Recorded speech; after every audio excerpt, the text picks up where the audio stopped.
All back to Japlang Language Services. Today we will be learning about Japanese writing system.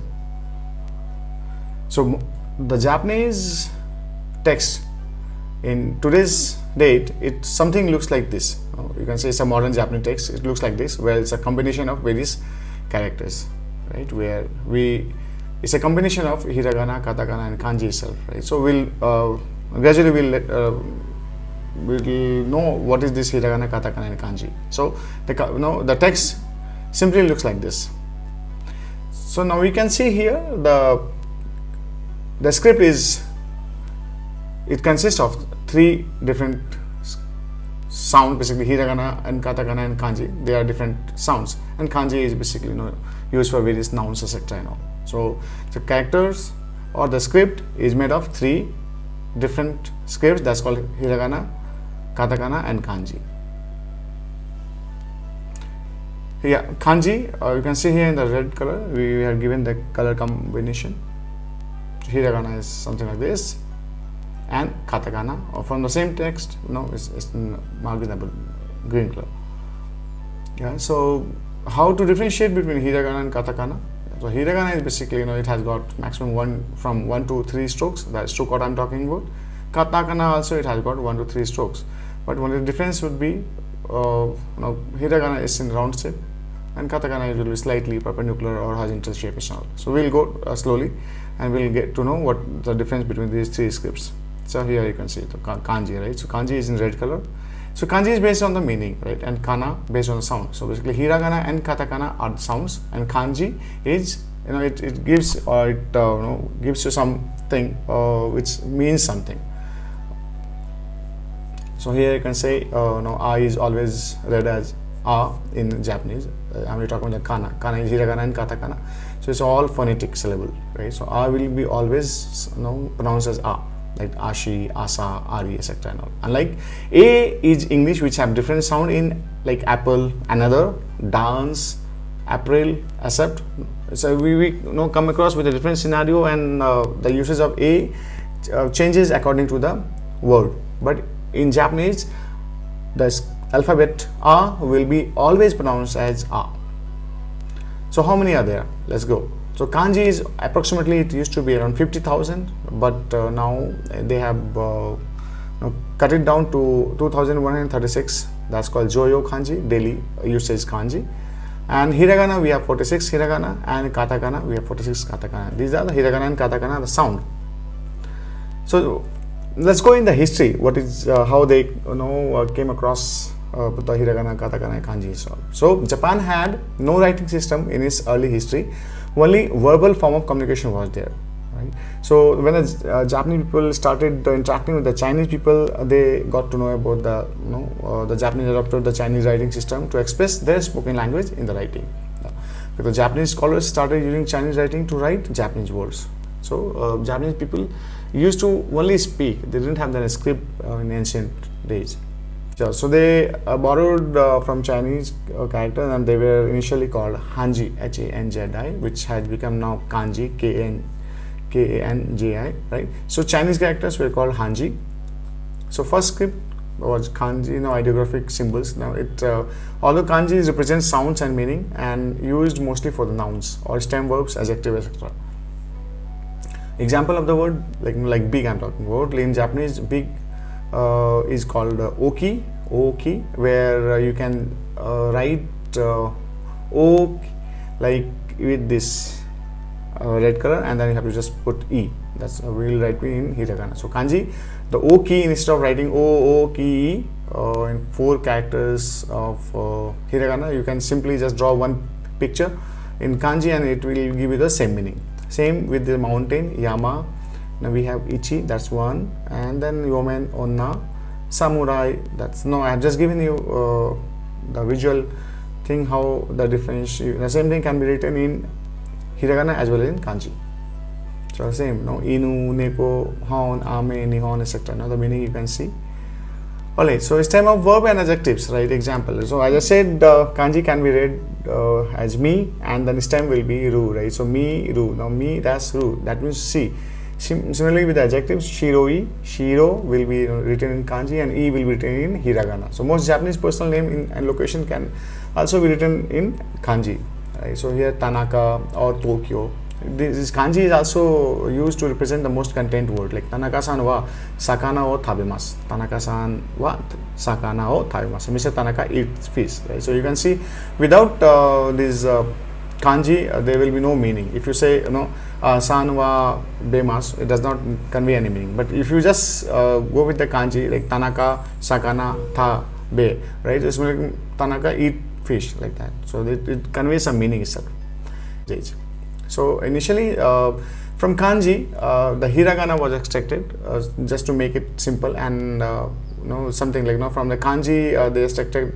You can see here Yasui kanji. From Yasui they came up with the similarly, like we added igai or some lots of words. You can see here all those 46 words or 48 characters were initially extracted from the kanji. Yeah, you can say initially we had 48, now it is 46. So this V sound and V sound, which I have marked in red color, is similarly as E and A. So now they have just cut it down to 46 instead of 48 after deleting these two V and V. Alright, so V and V they have English yen and Japanese yen, right? More or less it is same, yen or yen. Hiragana. Now coming on to hiragana, basic hiragana's level are 46. It represents sounds, has round shape, and is used for conjunction ending. Suppose native Japanese words not covered by kanji, right? So whatever it was found in whatever things which originated in Japan, it will be written in hiragana itself. And yeah, as I said, just to make it simple, from kanji the hiragana was extracted mainly for the women because it was easy to use, the sound I'm talking about, right? Hiragana, you can see the Japanese origin words, whatever originated in Japan, it used to be written in hiragana. So nihon, sakura, futon, like almost every sound in Japanese can be written in hiragana. So yep. And hiragana is used for particles, postpositions, adverb, auxiliary verb, function word, etc. Now particles, we know what is wa, what is no, what is ni, all these things. So particles will be you will always written in hiragana, like all those things. Yeah, so verb conjugation is there, right? So kanji, you can see kikimasu or takai, all those things. So whatever conjugation has to be done, it has to be written in hiragana.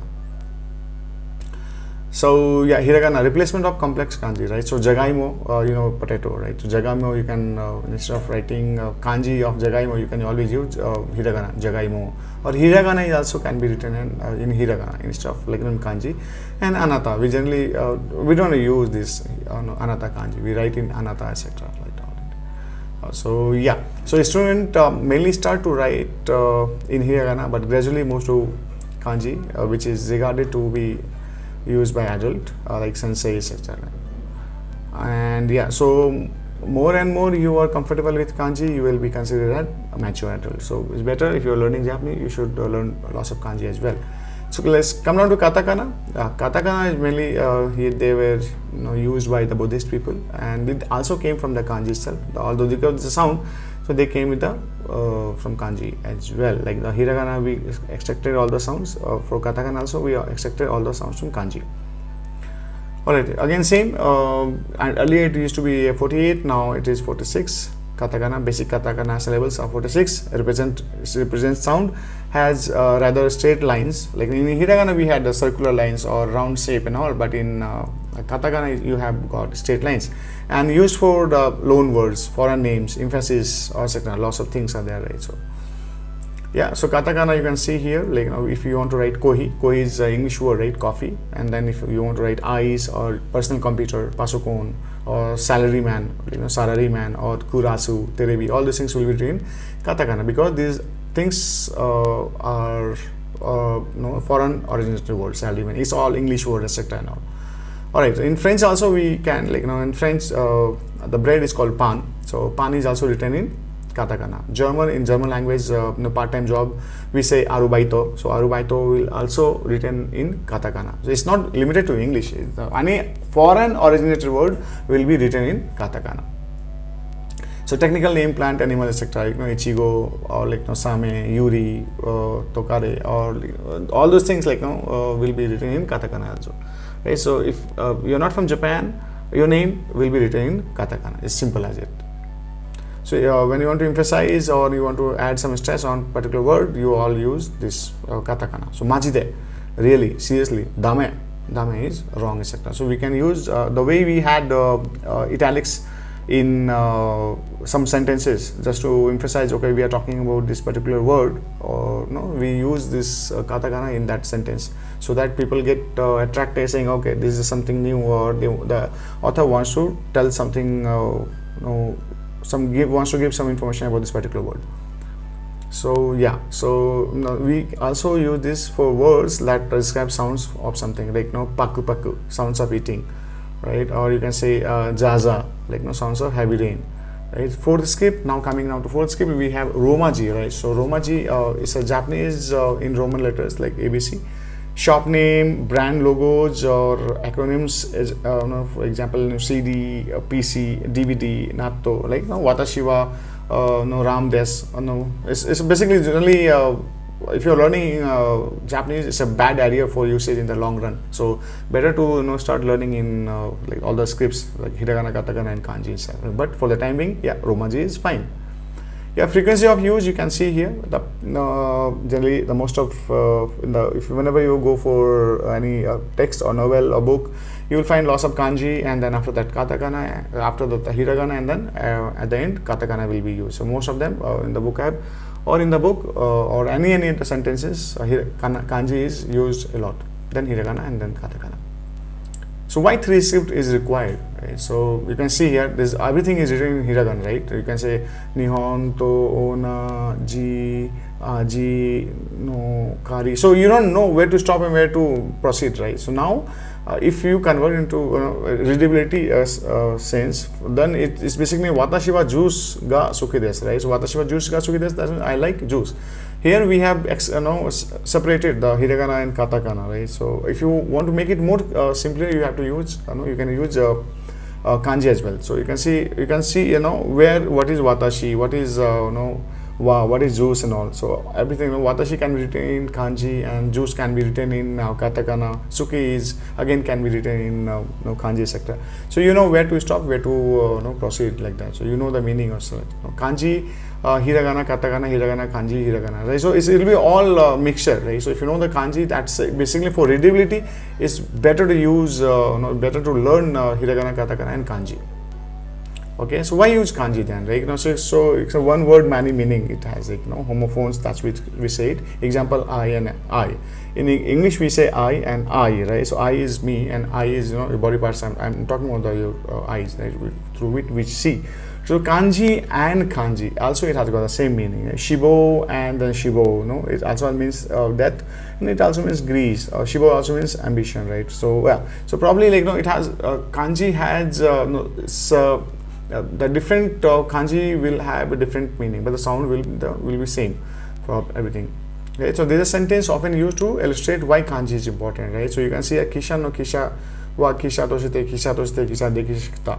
So what does kisha refers to? I don't know what is. There are lots of kisha here, right? So until unless we don't know about the kanji, right, we won't be able to extract the meaning out of. Right now, that's why you write the above sentence with kanji, which gives you now what each kisha refers to, right? If you say kisha, kisha, something is the author is there, some is your company is there, all those things. It has got and some is chain is there, so now you can extract the meaning what the every particular kisha means here. So it's better to use kanji if you know the kanji of that. Alright, single sounds like ki. Now I'm giving another example. Ki has different sounds, but if you can read it, and after looking at the kanji, you can extract the meaning. Oh, okay, this is machine. Okay, this is a tree. Oh, okay, this is feeling. All those things. This is season, etc. And all right. So kanji are absolutely necessary. So please study.